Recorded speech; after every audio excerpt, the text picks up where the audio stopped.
নৌযান শ্রমিকদের কর্মবিরতি নিয়ে বিস্তারিত জানাতে আমাদের সাথে যুক্ত হচ্ছেন সহকর্মীরা। আমাদের সাথে চাঁদপুর থেকে যুক্ত হচ্ছেন সহকর্মী খোকন কর্মকার এবং একই সাথে বরিশাল থেকে সাইফুর রহমান মিরন। শুরুতেই চলে যাব চাঁদপুরে খোকন কর্মকারের কাছে। খোকন, নৌযান শ্রমিকদের এই কর্মবিরতির কি প্রভাব পড়েছে জনজীবনে আমাদের জানাবেন এবং সংশ্লিষ্টরা এই বিষয়ে কি বলছে সেটিও জানাবেন।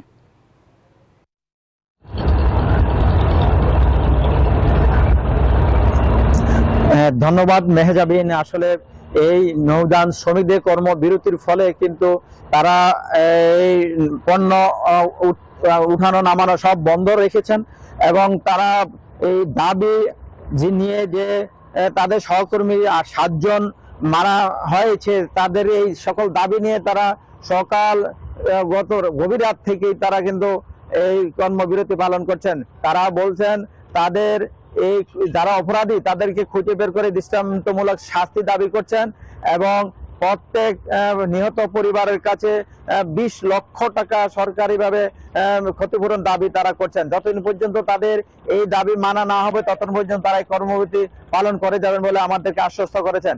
এই ধর্মঘটের কারণে এই জনজীবনে অর্থাৎ যদি 3-4 দিন এই কর্মবিরতি থাকে তাহলে কিন্তু নিত্য প্রয়োজনীয় দ্রব্যের উপরে কিন্তু প্রভাব পড়বে বলে আমাদেরকে বলেছেন এবং চেম্বার অফ কমার্স জানিয়েছেন যে দ্রুত যদি সমস্যা নিরসন করা না হয় তাহলে এই দ্রব্যমূল্যের উপরে কিন্তু একটা প্রতিক্রিয়া সৃষ্টি হবে।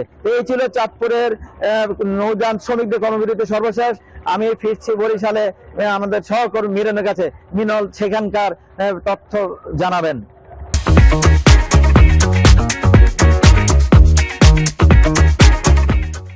ধন্যবাদ খোকন, আপনি ঠিকই বলেছেন যে 7 শ্রমিক অর্থাৎ কার্গোর যে স্টাফ তাদের হত্যার প্রতিবাদে সারা দেশের মতো বরিশালেও পালিত হচ্ছে কার্গো শ্রমিকদের ধর্মঘট অর্থাৎ নৌযান শ্রমিকদের ধর্মঘট। নৌযান ফেডারেশনের আহ্বানে এই ধর্মঘট পালন করছে সারা দেশের শ্রমিকরা। সে কারণে স্থবির হয়ে পড়েছে এই পণ্য উঠানামার কাজ। আমরা আছি এই মুহূর্তে বিআইডব্লিউটিএ বরিশাল চাঁদমারি কার্গো ঘাটে। সেখানেও কিন্তু আমরা লক্ষ্য করছি যে অনেকগুলো এই কীর্তনখোলা নদীতে বেশ কিছু জাহাজ রয়েছে, নদীর ওপারে নোঙর করে রেখেছেন যে তাদের পণ্য খালাস করেননি। ফলে এক ধরনের স্থবিরতা কিন্তু দেখা দিয়েছে এবং এটি যেহেতু তাদের লাগাতার ধর্মঘট, তারা যেটা বলছেন যে এই হত্যার ঘটনায় যারা হত্যাকারী তাদেরকে দৃষ্টান্তমূলক শাস্তি দিতে হবে এবং পরিকল্পিত হত্যার সঙ্গে যারা জড়িত তাদের খুঁজে বের করতে হবে এবং একই সঙ্গে যে 7 জন হত্যা করা হয়েছে তাদের পরিবারকে ক্ষতিপূরণ অর্থাৎ 20 লক্ষ টাকা ক্ষতিপূরণ তারা দাবি করেছেন।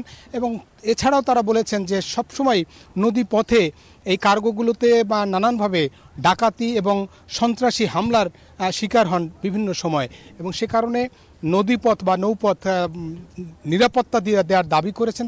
তারা বলছেন যে যদি নিরাপত্তা নিশ্চিত করা না হয়, একই সঙ্গে এই হত্যার ঘটনার দৃষ্টান্ত শাস্তি দেওয়া না হয়, তাহলে কিন্তু তারা লাগাতার যে কর্মসূচি ঘোষণা করেছেন তা অব্যাহত থাকবে। যদিও এই ধর্মঘটের আওতার বাইরে রয়েছে যাত্রীবাহী যে নৌযান, সেগুলো কিন্তু আওতার বাইরে রয়েছে।